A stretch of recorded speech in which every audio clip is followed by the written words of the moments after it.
Wow.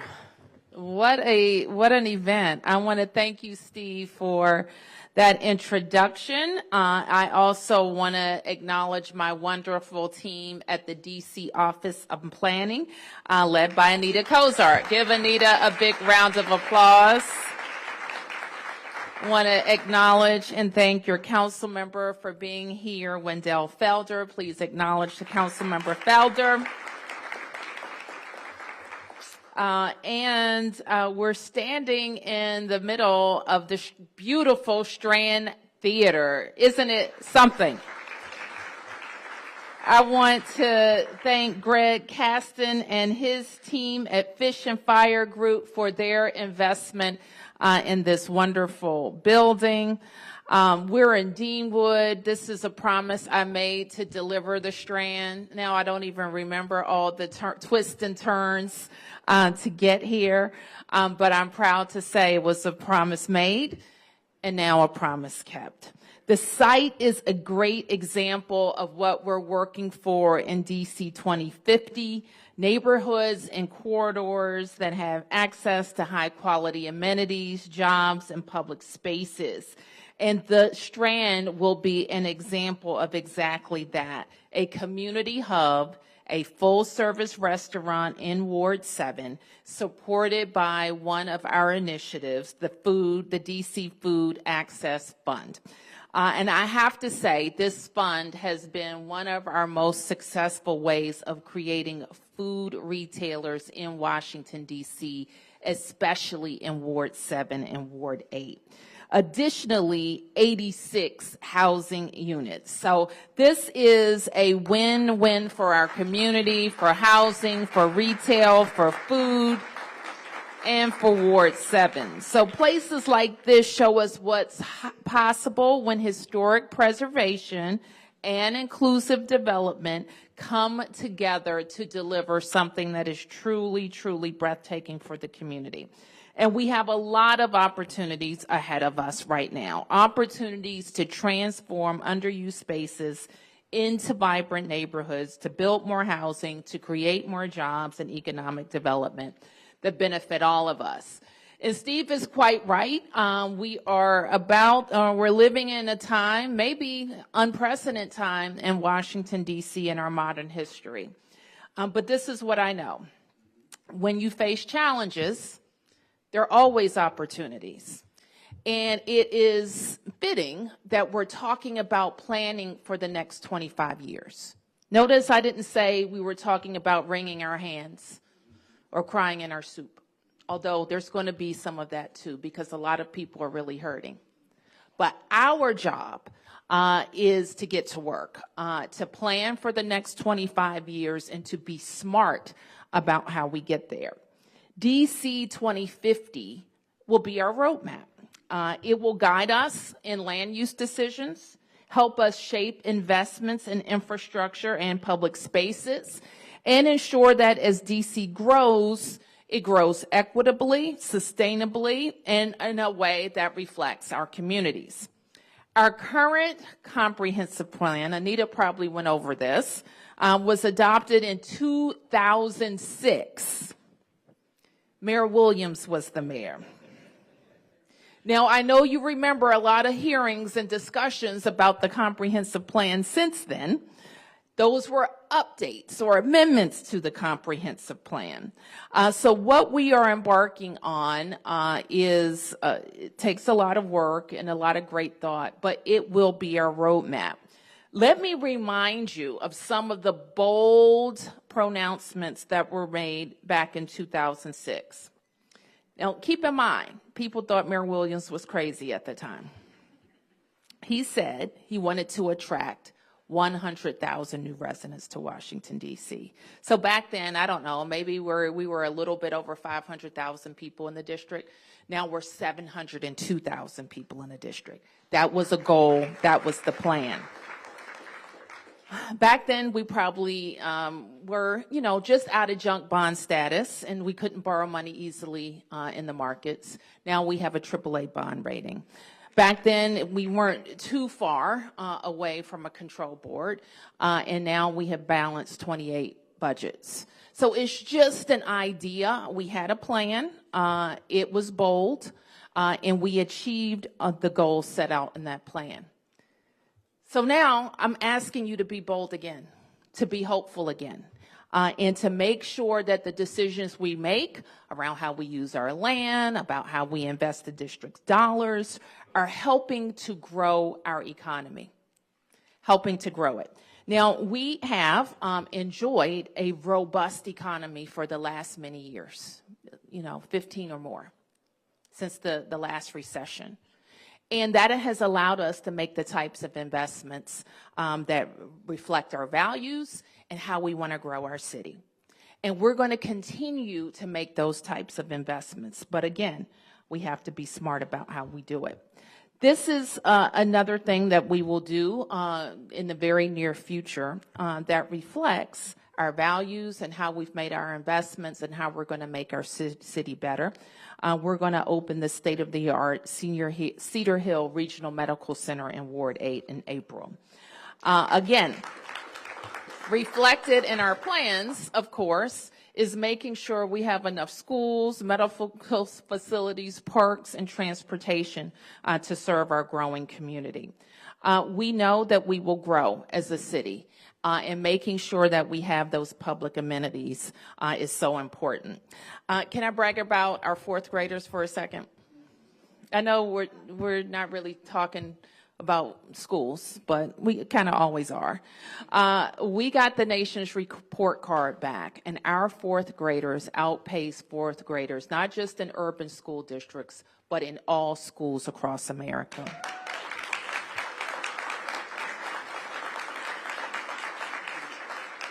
And that was because Mayor Fenty made the bold goal that the mayor and council should be accountable for how our schools perform. And since then, we've asked the taxpayers to stand with us and make the investments necessary in our people and our buildings and our curriculum. And as a result, we have grown our city. And so over the next 2 years, these are the type of questions that Director Cozart and her team are going to ask.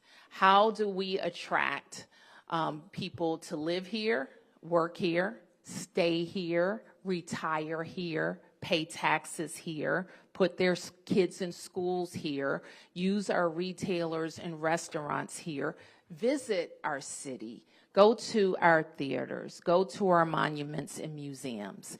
And all of that activity not just generates a great life for all of us who are very wise to live here, but to attract other people to live in the best city in the world.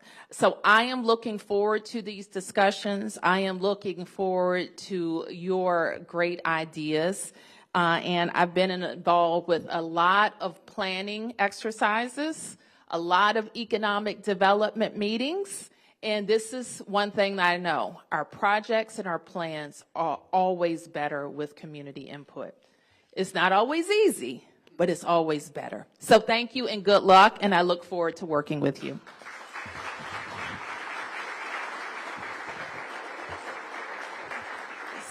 So Director Cozart, are you going to give us some instructions? Or I'm taking a few questions? No. Okay. What's next? Director, thank you.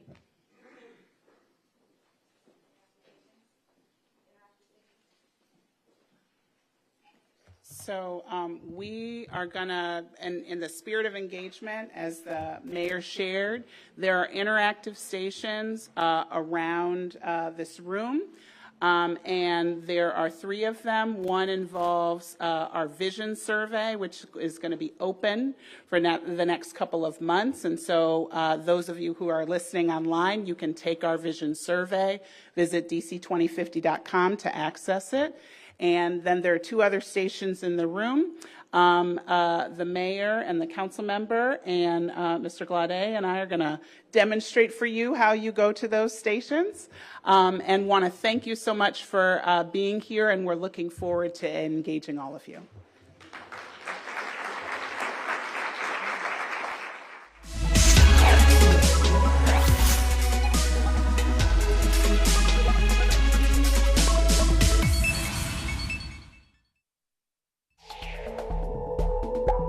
We now return to our previously scheduled program, already in progress.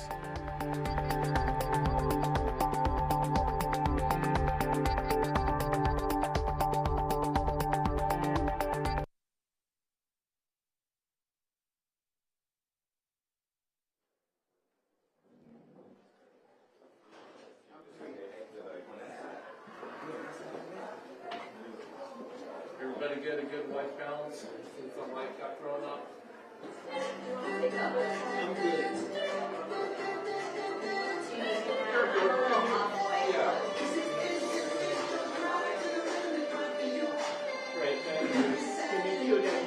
Is everyone good? Okay.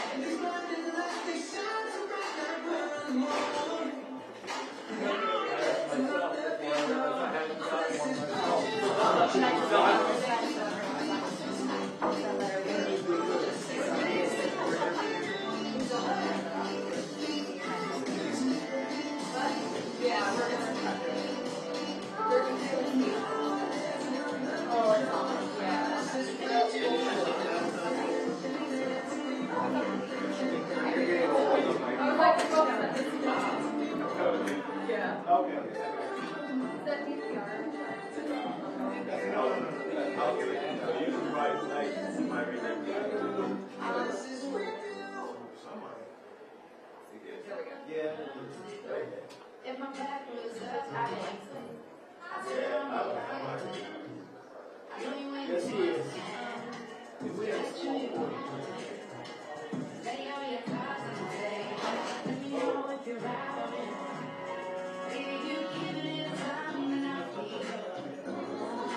No, we never. Yes, you ain't going up below the screen.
Hands up. You could start rolling.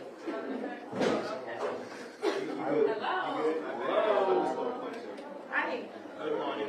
Morning. All right, I'm going to take a few questions.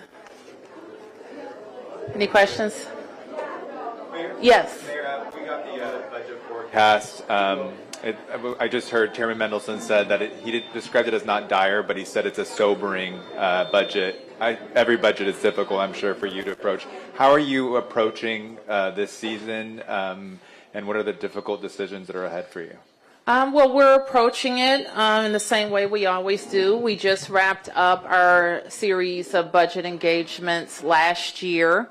We always get a budget forecast in February that is kind of our last marker about what we have to do to balance the budget. Now, keep in mind, we've been working on it since November, so it will require us to kind of reshape the work that we've done to this point. But we think that we're going to get there. And just to follow up, what are some of the areas that you're already looking where cuts are going to have to be inevitable as we're looking at the situation? Well, I kind of want to emphasize this point, and I didn't have a chance to do it this morning, but we're still going to have a lot of money.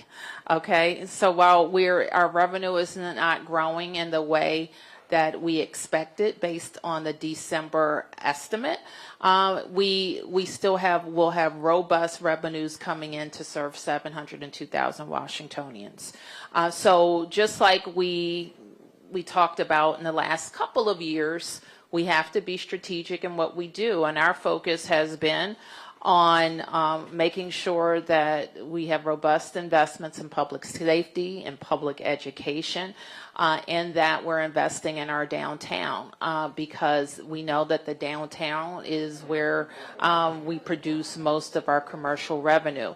I would expand that to say we have to invest in all of our commercial and economic activity so that we're ensuring a growth plan for the city. Mayor Bowser. Yep. Chairman Mendelson was very clear that there are going to have to be cuts to programs and services. He said for him the only thing off the table were tax increases. He said he doesn't think the city's raised taxes in the recent years. What can you tell residents to expect? I mean, this is a $300+ million a year in the 3 out years is a lot of money to have to cut when you can't rely on federal funding or one-time sources this time around. What can you tell residents to expect as far as what's off the table for you? Are tax increases off the table? Are cuts again, Chairman Mendelson in his briefing this morning said human services represents 25% of the budget. He says it's hard to imagine not cuts to human services. Well, I never take anything off the table when I'm formulating the budget, especially we hope that this is the latest update before I have to send the budget to the council. So I never take anything off the table. We, in the discussions that we had last week with our residents, we asked them instead of, we do a budget exercise and ask each resident to spend $100. This time we said, we're not going to ask you to spend $100. We're going to ask you to spend $90 because this is how we have approached this budget all along. Planning for less, recognizing that the cost of everything has gone up. And people know that because they know that that's happening in their own households. So what I would tell residents is to know that we're going to work very hard and be strategic about the investments that we're making. And we're going to take care of core government services. We always start there, making sure the government does what it has to do. Then we look at the programs, and we have a lot of them in our city. We have to be pretty hardcore about what's working and what's not working, and advance with the things that are working and add value. But I also, and I spoke a little bit about this, and it's interesting that we're here today talking about our plans for the next 25 years, our comprehensive plan for the next 25 years. We have to keep growing. And the thing about this and these forecasts, even when we were talking about the commercial forecast, there was a dip and then it bottomed out and then it'll go up. The same will be true for how we address job loss. We will look at the forecast with the best information that we have. And people who are being impacted now is a big jolt to our city and to their families and to their hopefulness about, just why this is happening, and it's no fault of their own. But we still have to plan for when we come up, the upswing in the economy, and it will happen.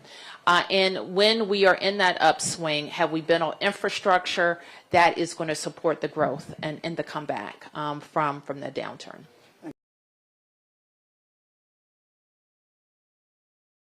Specifically talked about the Daly building and the jail, the new jail, the possibility that this outlook, the forecast, could negatively impact the district's ability to borrow. Can you talk about big projects like those? And, RFK, what does this do to your ability to move forward with your plan? You saw some of the protests at your engagements over the weekend. What do you say now to residents about RFK, given this somewhat dire revenue forecast? Well, I'm not sure what you're referring to with what the chairman said, but we will still be making capital investments with this budget. Absolutely. And we have to. The last thing I want to tell residents is that we're experiencing some type of downturn for the next 4 years. And on the other side of it, we don't have any plans. On the other side of it, we will still have a vacant RFK, or we will still have other vacant projects. That's not the way out of it. The way out of it is to have plans for 4 years and invest in them so that you have an income driver.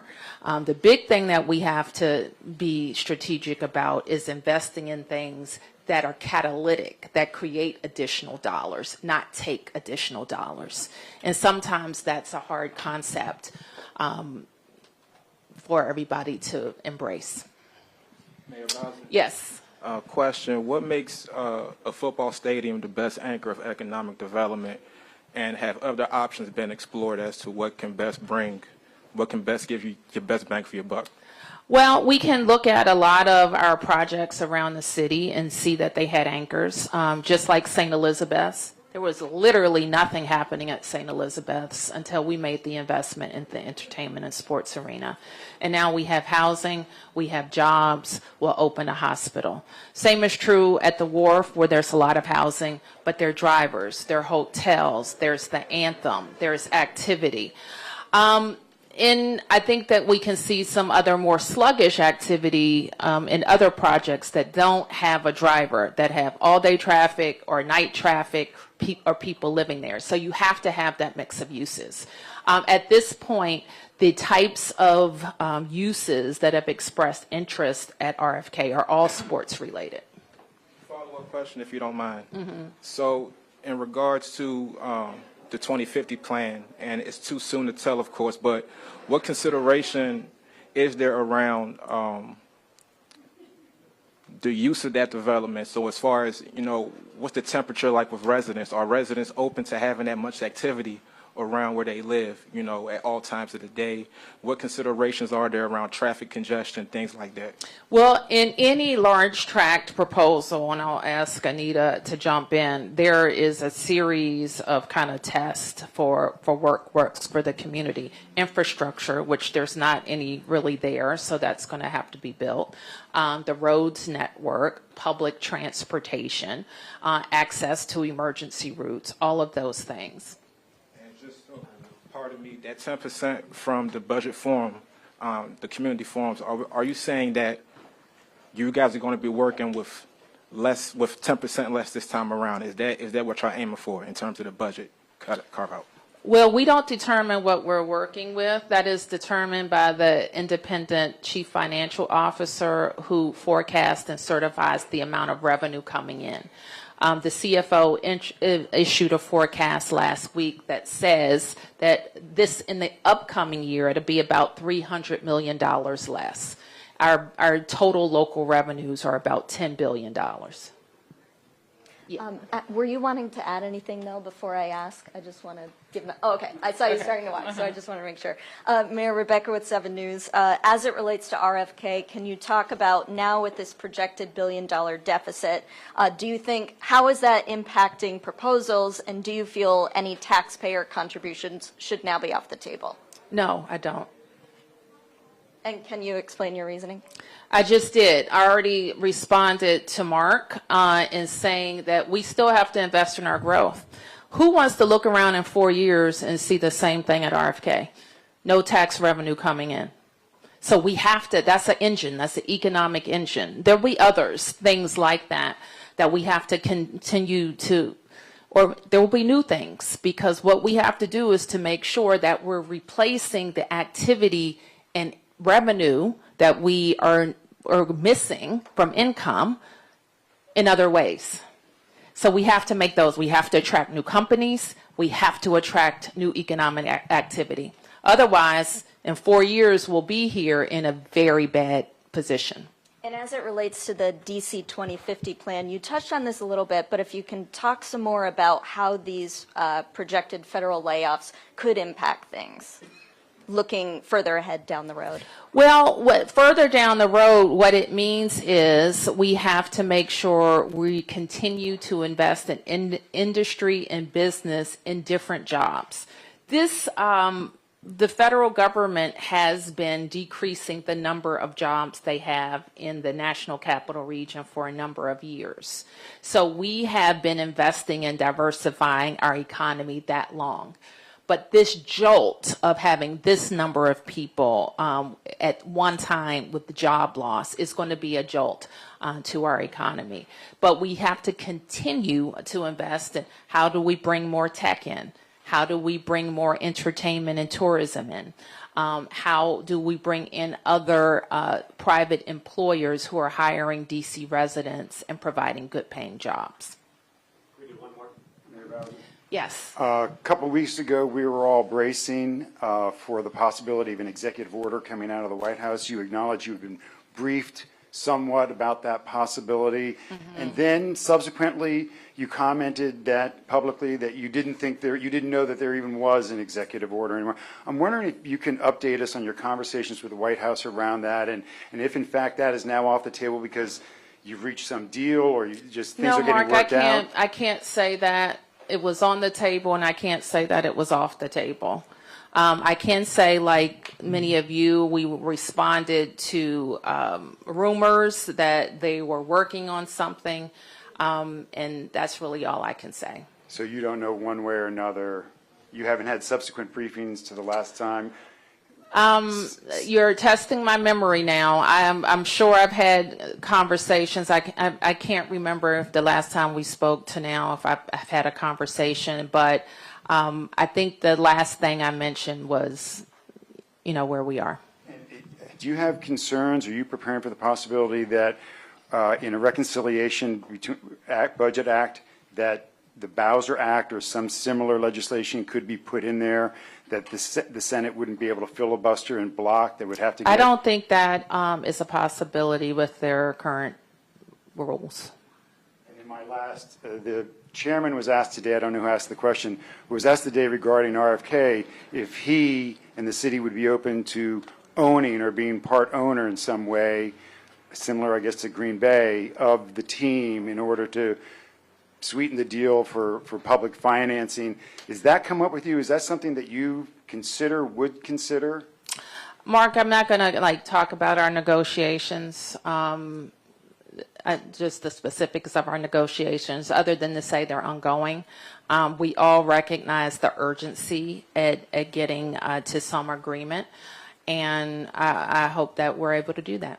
Any thought on a timeline? Do you have a deadline in mind? You want to throw us any bone at all in this spectrum? Only then. We're working super hard, Mark. It's important, and sometimes we can kind of stadium or team, and it all sounds like fun and games, but it's not. It's serious about how we develop 100. It's even more serious now. How do we develop 177 acres on the banks of the Anacostia River in Ward 7? And that has been my charge for 10 years, and it's going to continue to be my charge. Mayor, can you please speak to the workforce development strategy piece for RFK? Well, not specifically for RFK. I don't think we are that advanced in the discussion, but we will be saying more about workforce development strategy as it relates to our workers who've been displaced or fired from the federal government. We're working on plans around that and how we can talk to our community about that so people can get on their feet as fast as possible. The truth is a lot of people will be able to get back to work soon. and we want to smooth out that process as best we can. All right, thanks, All right, thank you. Thank you.